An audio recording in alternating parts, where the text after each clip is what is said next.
আরে এই তো দিদি চলে এসছে। দিদি তোমাদের এখানে কি 30 টাকায় সবজি ভাতের থালি পাওয়া যাচ্ছে? একদম ঠিক শুনেছি তাই তো?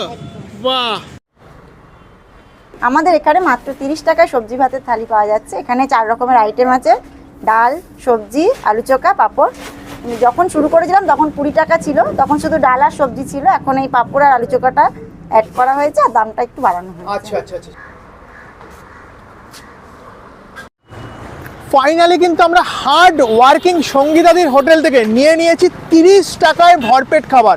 তো একটু তোমাকে দেখিয়ে দিতে বলবো। দেখো 4 রকমের আইটেম দিয়ে কিন্তু দিদি থালিটা সার্ভ করছেন। এখানে যেরকম আলু চোখা রয়েছে, ব্যাট পাঁপড় রয়েছে, এপাশে একটা মিক্স সবজি রয়েছে, ডাল রয়েছে। আর দিদিকে আমি জিজ্ঞেস করলাম যে দিদি তোমাদের এখানে এই সবজিটা কি প্রত্যেক দিনই কি সেম থাকে? না, বললো যে এখানে 7 দিনে 7 রকমের সবজি হয়। আর চালের যদি কথা বলি, চালটা একটু মোটা আছে, দিদিরা বলছেন যদিও মিনিকেট চাল। তবে একটা কথা